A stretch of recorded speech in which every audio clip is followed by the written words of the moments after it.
Mom, we need to have a serious talk about what you did at the hospital today. I can't believe you would do something so hurtful and disrespectful to me and my wife.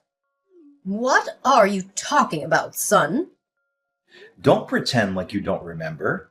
You were yelling at my wife in front of everyone. You were accusing her of being a terrible driver and saying that she was the reason why I ended up like this. You blamed her for causing me to be paralyzed. That's because she's the one who is responsible for this tragedy. She was the one who was behind the wheel when you got into that horrible accident, and this awful thing happened to you. Now my baby boy can't walk anymore. But that's not the truth, Mom. How many times do I have to explain this to you? We were stopped at a red light, obeying the traffic rules, and we were hit from behind by a guy in a truck who had fallen asleep at the wheel. It's not my wife's fault at all. Even if she had seen the truck coming towards us, there was nothing she could have done. We couldn't have moved out of the way because there were other cars stopped in front of us too. But if this terrible accident hadn't happened, you'd still be able to walk and run and dance. I'm your mother. I have to find someone to blame for this. Did you really just say that I would still be a normal person if this hadn't happened? Are you implying that I'm not a normal person anymore because I'm in a wheelchair? Listen, Mom, I don't care what you think your justification for being angry is. It's not my wife's fault, and I don't ever want to hear you say such cruel things to her again. She was injured in this accident too, you know. She has a broken arm and a concussion. So what? I don't care about what happens to some other woman's child. I'm only concerned for you. You can't blame me for being upset about your situation. You don't care about what happens to some other woman's child. You realize that she is my wife, right? She is the love of my life and the mother of our future children. She is part of our family. And this isn't the end of the world for me. I'll be in a wheelchair, but I'll still be able to work and live a normal life. So I don't need any more unnecessary worry from you. So this is how you treat me for caring about my son. Fine. If that's what you want, then I'll leave you alone.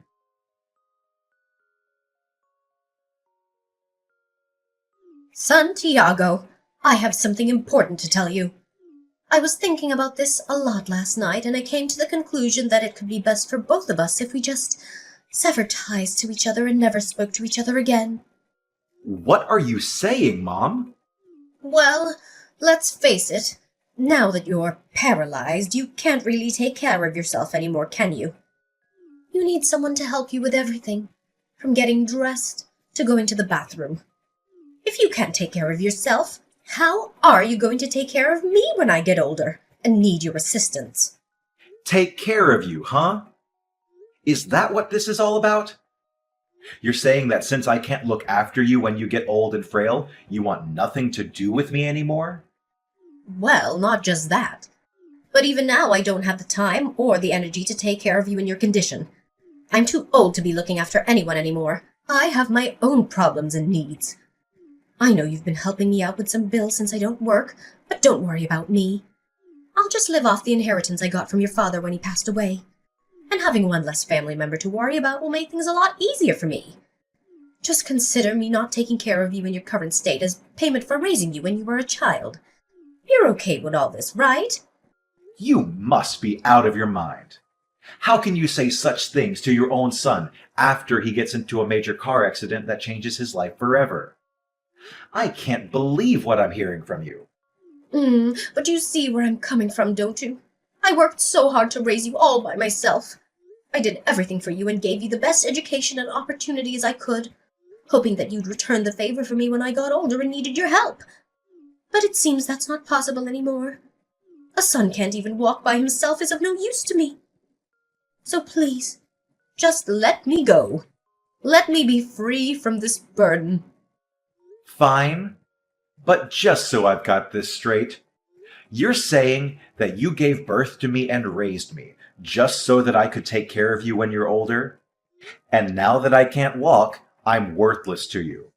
So you don't want to ever see me or talk to me again. Well, it sounds bad when you say it like that, but yes, this isn't my fault. Planning is the most important thing in life. I was planning for my future then, and I'm planning for my future now. I gave this a lot of thought, and this is the best decision for me. If we cut all ties to each other, I'll be fine. I can live comfortably off of my husband's inheritance. And this way you won't have to worry about looking after me when I get older or feel guilty about not being able to do so. It's a win-win situation. Look, Mom, do whatever you want. If you don't ever want to speak to me again, that's fine by me. But if you're cutting all ties to me, that means you better never contact me ever again for any reason. I know what it means. I should be telling you that. That means I don't want you stepping foot in this house again, trying to get anything that belongs to me or your dad. Starting tomorrow, we're not related anymore.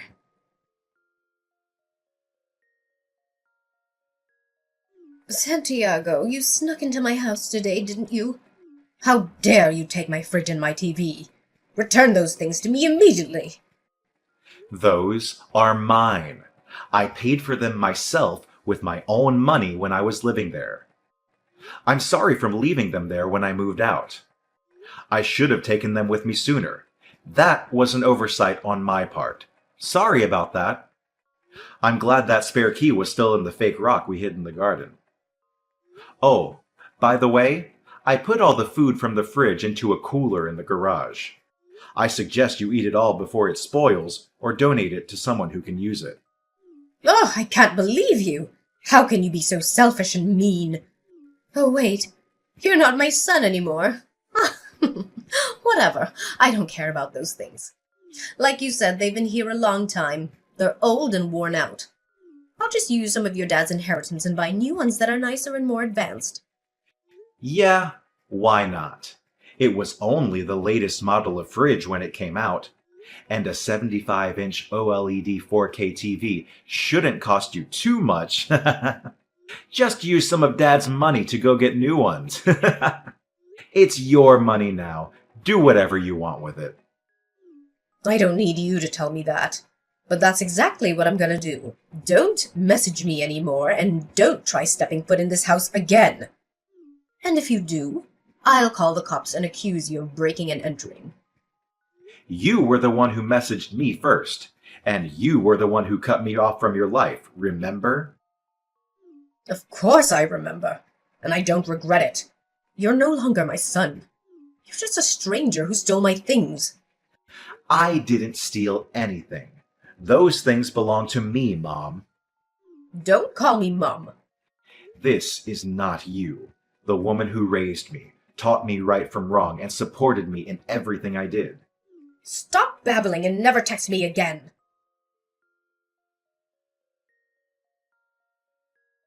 Santiago. What do you want now? You keep messaging me even though you said you never wanted us to speak again. You said you hated me and wished I was never born. I just have one last thing I want to say to you. One final message before I block you and delete your number. What? What could you possibly have to say to me after all the hurtful things you said? I threw out everything that was in your old room, and I mean everything. All your clothes, all your photos, all your memories. What? What do you mean you threw out everything? Why would you do that? That was my stuff. Huh, well, don't blame me. Why would I want a total stranger's things in my house? Remember, we're strangers now. You're not my son anymore. Yesterday was garbage day, so I put everything out to the curb. I watched them all get put into the back of the garbage truck, too. It felt so good to get rid of all that junk. You didn't throw out all the hockey and baseball cards that were in the cardboard box, did you? If it was in your room, then yes, I did. Oh no, don't tell me I threw out something you really wanted, did I? I'm sorry, but it was all taken to the dump yesterday, so there's no way to get it back now. You did a really stupid thing, Mom. Huh? Are you saying you threw out everything Dad left to you in his will? Everything he wanted you to have after he passed away? The things Dad left to me? What are you talking about? Dad's collection. I can't believe you did that. A lot of those cards are worth between $500 to $2,000 apiece. Some of them are even more rare and valuable than that. Dad had so many amazing cards. The value of cards varies year by year, but I'm sure you'd have gotten at least $100,000 if you'd have sold them all. Huh? What are you talking about? You're kidding, right? Sports cards are just a kid's game, aren't they? They're just pieces of cardboard with pictures of people on them. They're not worth anything. Trading cards aren't a game. They're a hobby and an investment. Rookie cards of popular or famous players can be worth big bucks, especially if they're in mint condition and have a high grade from a reputable company like PSA or Beckett. Why did you think Dad was collecting them and holding on to them in the first place? He knew they would increase in value over time. You know I don't like sports. If it involves sports or stupid cards, I never listen to a word he said. He was always talking about his stupid collection and how much he loved it, and how proud he was of it, and how he wanted to share it with me someday. But I didn't care. I didn't want anything to do with him or his stupid hobby. Ha ha! Santiago, I'm still waiting for you to say gotcha. You weren't kidding, were you? Those things are worth money? Wait a minute. If they were worth money, how come you didn't take them with you? Oh, I couldn't take those with me. He left those to you. He was specific about that in his will. He said those cards were for his beloved wife Josephine, who always supported him and loved him unconditionally.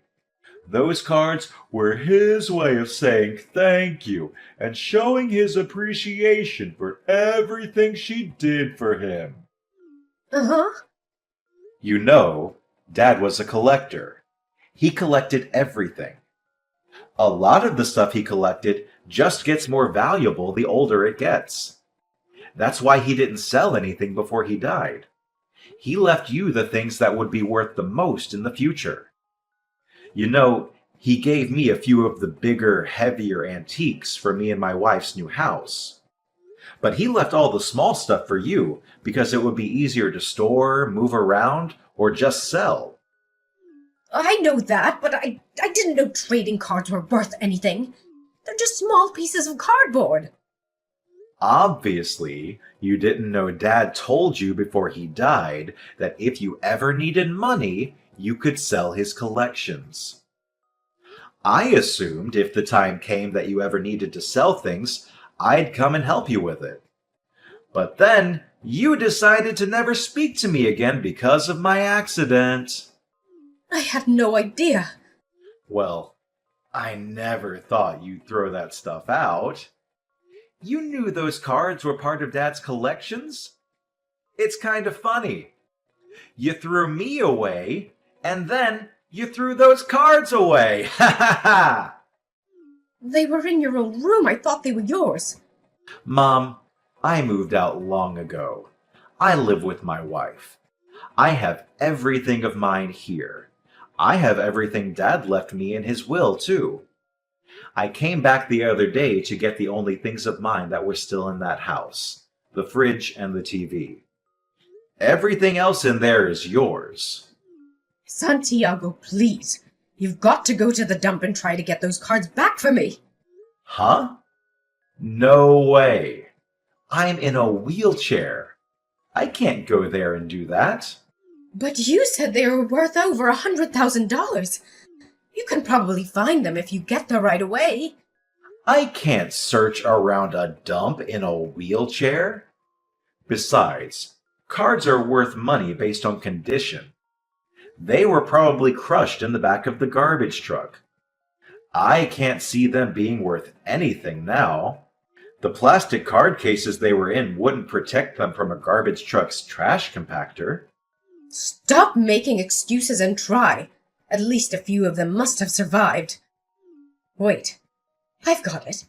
If you can get those cards back for me, I'll let you be my son again. Then I'll be able to help support you again. I don't need you to support me.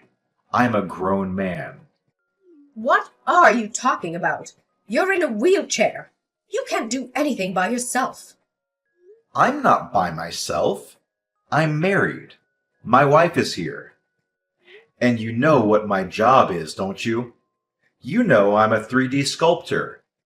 People hire me to make models and sculpt for everything from plastic miniatures for painting to scale prototypes of projects. I sit at a desk and use 3D sculpting software all day. I don't need legs to do that. There are tons of jobs where people just sit at a desk all day. I don't know why you think people in wheelchairs can't do anything. Huh? You mean even though you had a big accident and you can't walk anymore, your income isn't going to change? Exactly. You really don't know anything about me, do you? In fact, I'll be getting a big settlement from insurance for this accident I had. I'll probably never need to work again, but I will because I love my job. What? You're getting money from this accident? I didn't know all that. Well, it doesn't matter to you anyway. I'm not your son anymore. Santiago, why are you being so cold to your mom all of a sudden? Your dad died and you moved out. I'm all by myself. How about you and your wife come live with me? Come over for dinner tonight. Let's talk about it. No way. Do you think I'm stupid? Why are you saying that to me anyway? You're the one who wanted to cut all ties with me. Santiago, please. Things are really tough for me. Thinking about my future now is making me really uncomfortable. I'm not surprised. I assumed it would. That's why I put the cards in a spot you'd easily see them in case you wanted to sell them. You were the one who went on a rampage and wanted to destroy anything you thought was mine. Honestly, I don't even feel sorry for you anymore. I've got it. How about you give me all the antiques that Dad left to you? I don't care if they're big and heavy. Huh? Why would I do that? Dad left those things to me and my wife. I'm not going to get rid of them. I don't want you selling them for money. Those things are all I have left of Dad. He treasured those things, and I'm going to treasure them too. At least give me a couple of them. You don't want those old things sitting in your new house. They won't match anything. Giving them to me is your best option. Don't you think your dad would be happy too because you'd be helping me out? You just don't get it, do you? Anyway, I'm not giving you anything Dad left to me. And there's no way on earth me and my wife are going to move in with you. From now on, I'm not even going to reply to any of your messages. You're so insensitive. I can't stand talking to you anymore. I've got money left in the bank. I don't need you or those antiques Dad left you. Yeah, about that.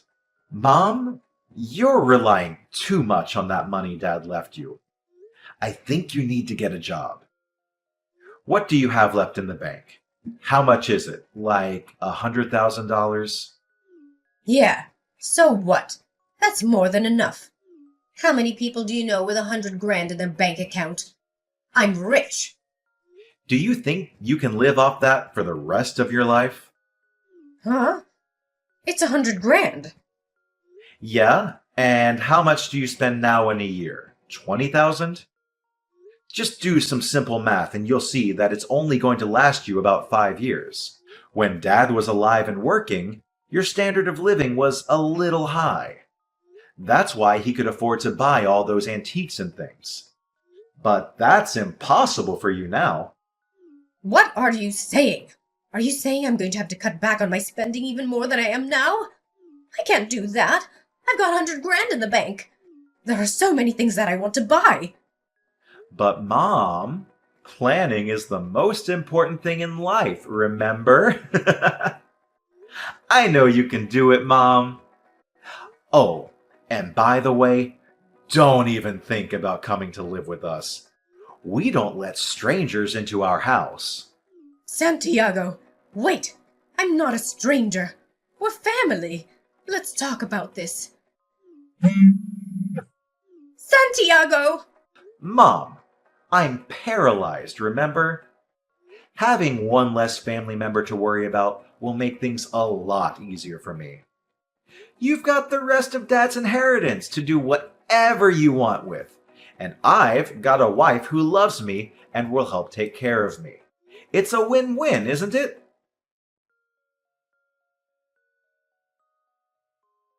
The next day, my mom rushed to the dump by herself, desperate to find the cards she had thrown away. She didn't bother to ask permission from the dump workers, so she snuck in and started digging through the piles of trash. The police were called, and by the time they dragged her out of the dump, she was covered in garbage and stunk to high heaven. She looked like a madwoman, with dirt and grime all over her face and clothes. The police assumed she was off some sort of medication or something, so they brought her to my house. But I explained to them that we had cut all ties to each other and that I wouldn't be taking responsibility for her. I told them she had thrown away a valuable collection that belonged to my late father, and that she had no right to do so. The police had no choice but to take her back to her house. It was clear they didn't want her sticking up their lockup area, even for one night. They warned me to stay away from her, as she seemed unstable and dangerous. A few days after that, my wife and I returned home from a trip to find quite a surprise when we opened their door. It looked as if a tornado had gone through the inside of our house. We had been broken into, but I knew that it was my mom who had done it. She had smashed the windows and kicked down the door, looking for anything of value that my dad had left me. I swear, my mom doesn't listen to anything anyone tells her, because I told her that Dad left all the small things to her. Nothing of mine was taken, because all the antiques I got from Dad were way too big for my mom to move by herself. But she had made a mess of everything, throwing things around and breaking them. She had also left a note on the kitchen table, saying that she hated me and that I was a selfish and ungrateful son. She said she hoped I would rot in hell for what I did to her. But my mom had tested my patience to its limit, and I decided to call the police on her for breaking into my house. When the police came and picked her up for the second time within a week, they explained how serious the consequences for breaking and entering could be if I proceeded to press charges. My mom realized that I was serious and that she needed to back off, and she begged me not to send her to jail. She said she was sorry and that she loved me, and that she just wanted the cards back. But I didn't believe her. I knew she only cared about the money. I decided not to press charges, but I also decided not to ever speak to her again.